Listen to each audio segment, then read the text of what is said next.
another episode of the Nigerian Theatre Witnesses to History. Again, our guest is multi-talented JAHMAN OLADEJO anikulapo. To some people, a performer, to others, a writer, an editor, a fundamental person committed to the growth of art, and he is never tired. He's always willing to contribute to the direction that he thinks art must go. You're welcome again to this episode of Thank you very Nigerian much. Theatre Witnesses to History. Incidentally, he was the first person, after the idea for this podcast was formed, he was the first person with whom I discussed the program in Nigeria 2 years ago now. Yeah. And he was enthusiastic. We spoke and spoke at the Freedom Park, and today, finally, we have a chance to record him so that even generations unborn would know that people have been committed to the art, and they are the ones who have made the art to continue to live. You're welcome again. Thank you, sir. And now, we spoke about your early experiences the previous time. Let's go on to how you jumped from being a performer, a stage manager, a stage technical person, to becoming a writer. Okay. Well, you know, everything, that's what you call it, connecting the dots. Remember I said in the last interview that OLADEJO was not just a teacher. He wasn't just bringing us together to just do theater. He made sure he carved us to be multi-skilled. So we're also writers.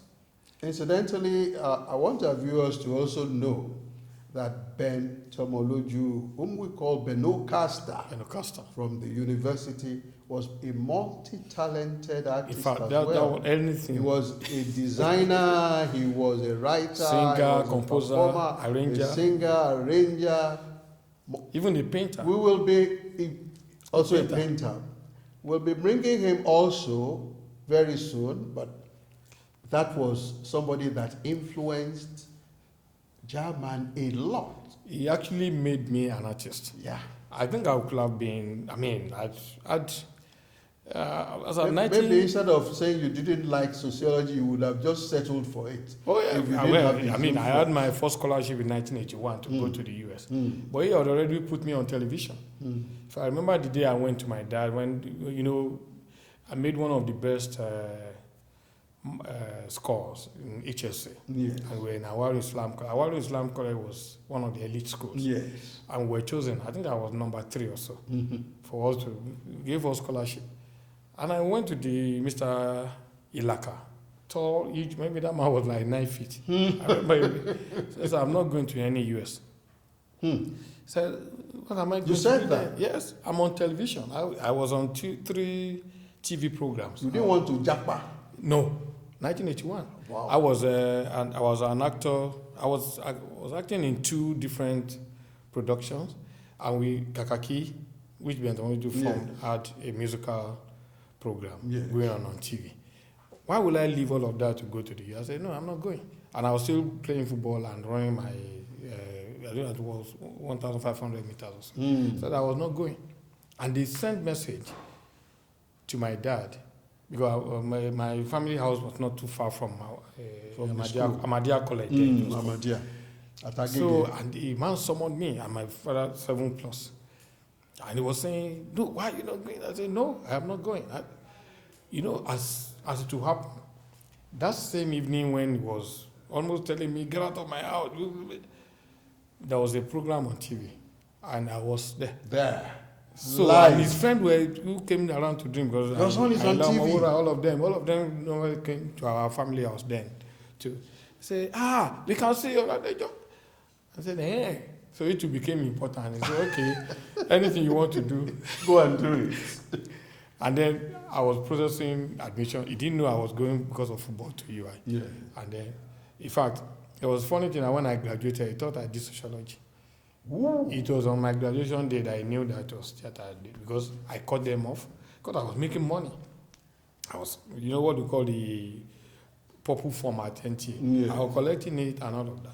Anyway, to go back to the writing. So Bentomoju insisted that we must understand literature. Yeah. He was already leader writer at Punch. Right. So he will make sure every Saturday we will sit down and analyze script and write.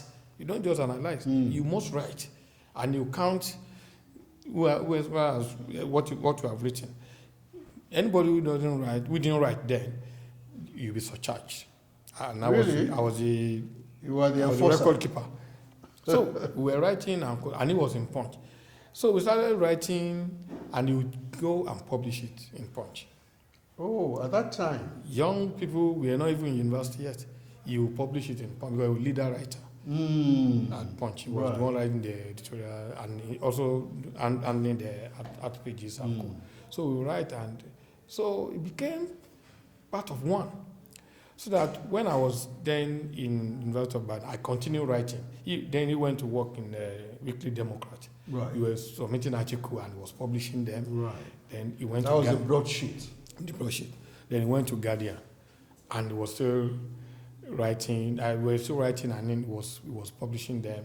And I was in Ibadan, so I could write from Ibadan and send to him. Yeah, and he would publish. So I became so writing became like a Part of natural thing. That I used to be accused of producing tomes.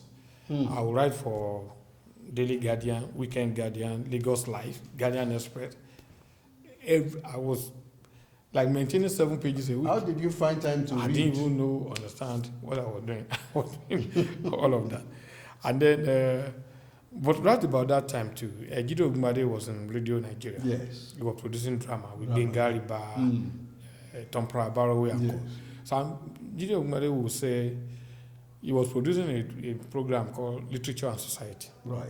which means that you take a book, you read it, and then you interpret it in the context of what is happening. Today's society. Yeah, and I became the lead contributor to that that program. Yes. So I will read A Man of the People and analyze it and write it in longhand. Yes.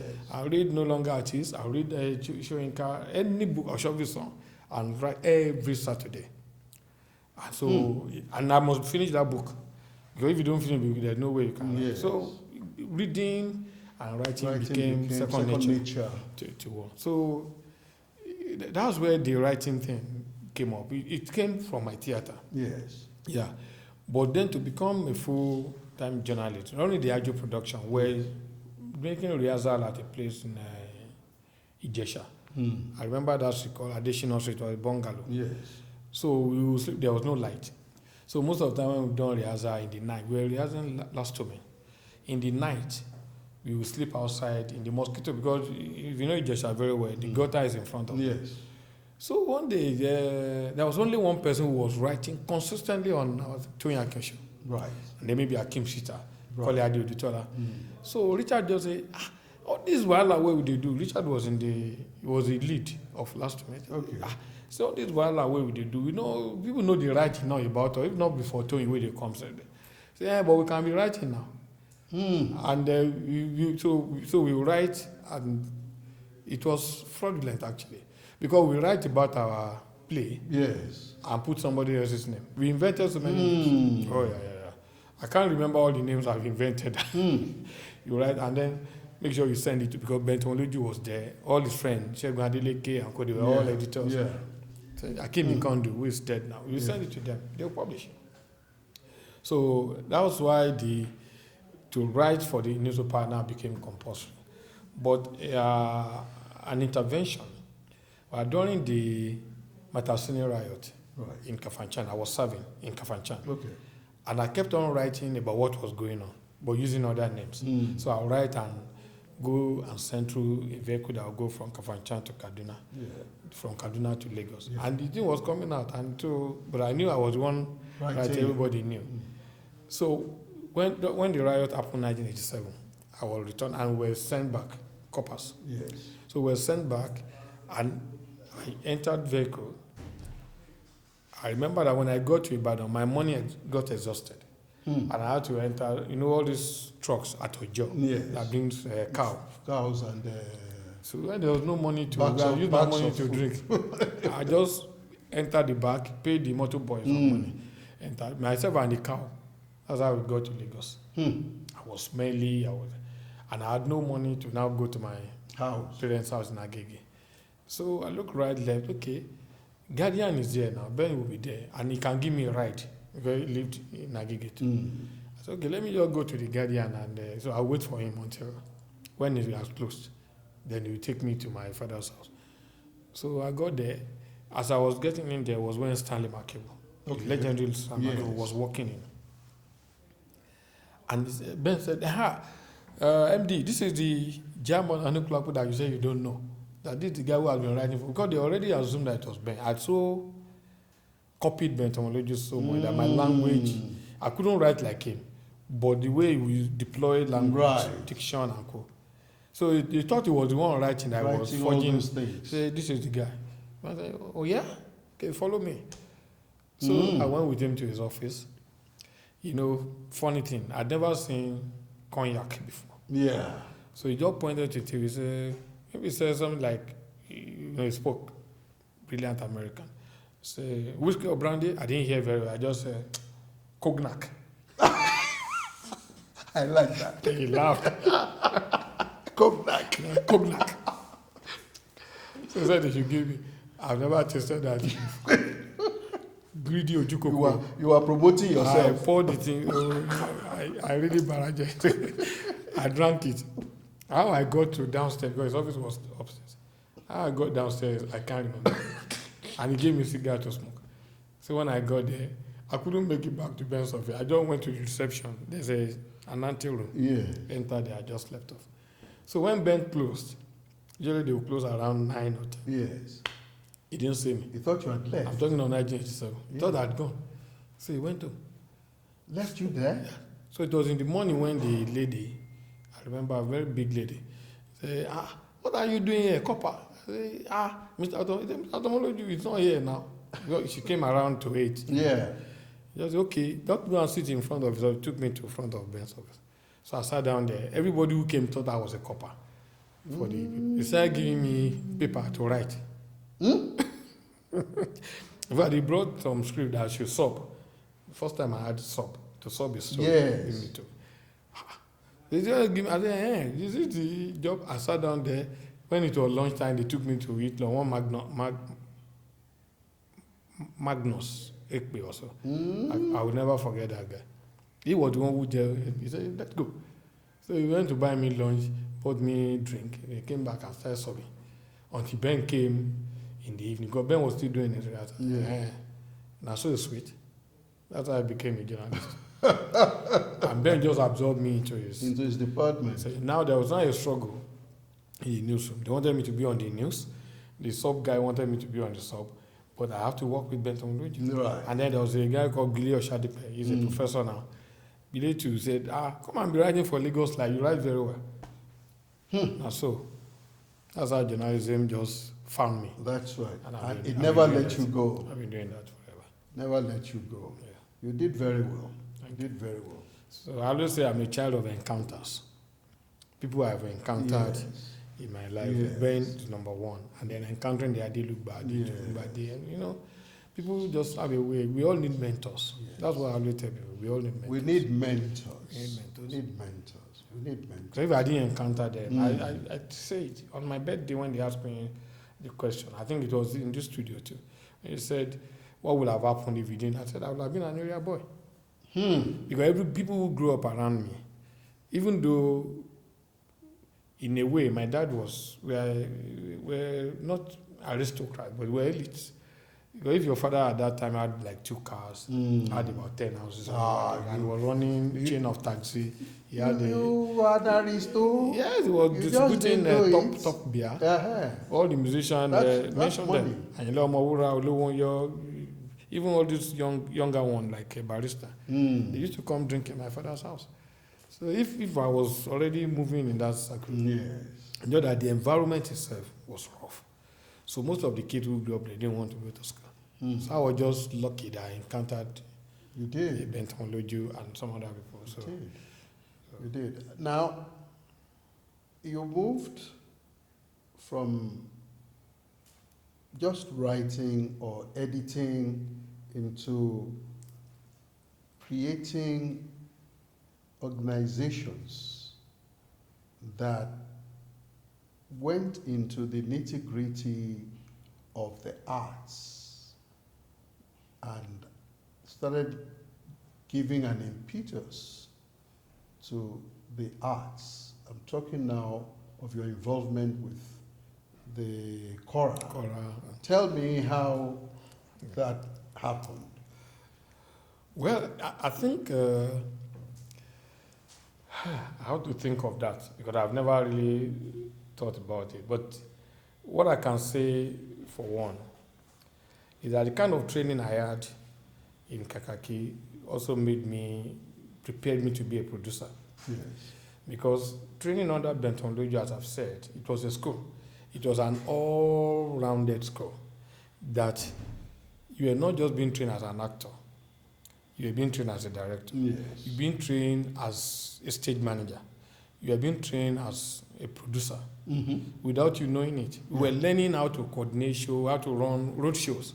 I could take a show from here and take it all over Nigeria because I know what to look for. Yes.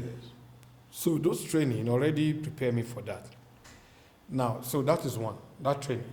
And if you train as a director in UI, Yes. you are trained both as a director and a producer.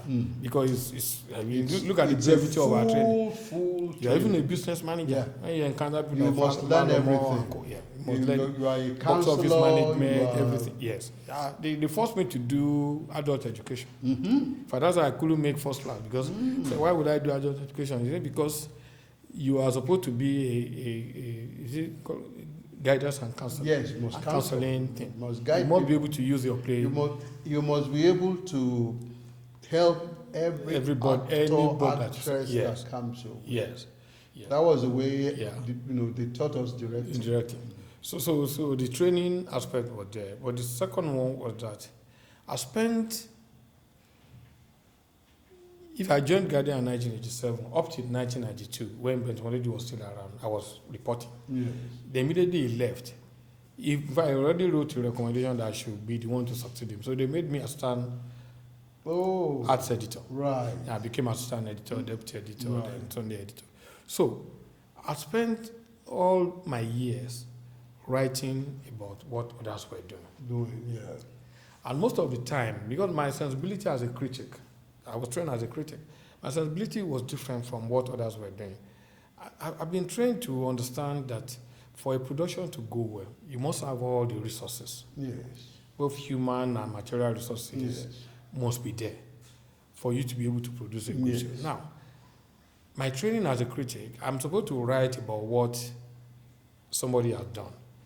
And I'll write my frustration out. I'll say, I've seen this play, it's not properly done, this is it. But as a critic, you should be able to also understand the circumstances that gave birth to what you saw. Every production is circumstantial. You have to be able to say, okay, let me look at the poster I'm looking at. Battleground is produced here in Nigeria. The resources they put in this one, it's like drawing blood. Yes. Battleground will be produced in another place. Everything is almost there for you. Yeah. Well, not everything, don't let me exaggerate, but nearly all the environment, they don't have to deal with no light. Yeah. You don't have to deal with the generator noise from, the full story of somebody was reviewing Nollywood and they say, abroad, and they said, why is it that somebody was singing from beginning to the end of Nollywood? You say, no, that Mama Son, they don't go market to, they were using it to block generator noise. That is circumstantial. Yeah. That's peculiar to Nigeria. The people in Kenya may not even experience it, or in Europe. Why do you need generator on a location unless you don't have power? So you have to think of the environment of production and because it will influence what you Definitely. do. Or how do you even deal with actors or performers who have just battled problem at home? An actor is leaving home, maybe he's had a fight with his spouse over not being able to provide for the family, and you want him to come on stage and give you 100%. Good job. It cannot happen. No.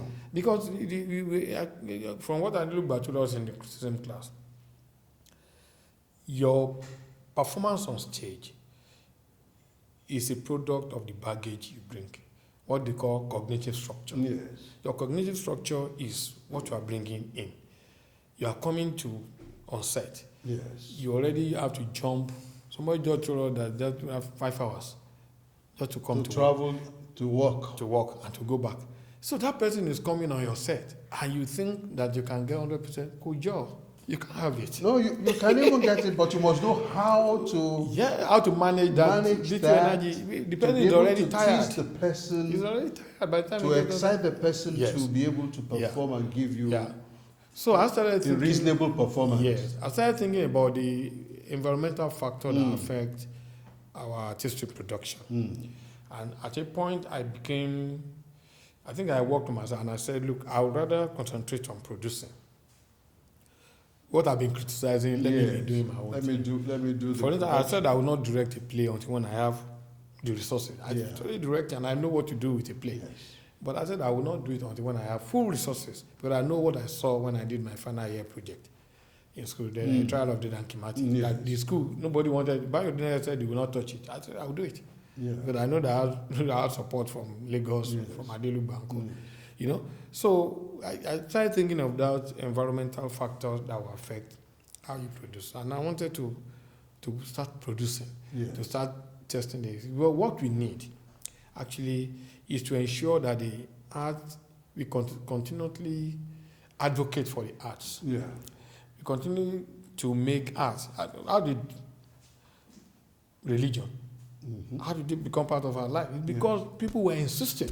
You may hate them, but they were insisting that this is the way to go. Yeah. You have no other way to survive and all of that. And we're saying, look, in an environment that is so disabled like this, that is impoverished, because we have to be, Nigerians, we know we're impoverished. Yes, we it's are. a poor nation. Yeah. Africa is a poor continent. Yes. I want to say again that this is the Nigerian Theatre Witnesses to History, and our guests for this season is none other than JAHMAN OLADEJO anikulapo. But today we'll end this episode here and go on to the next.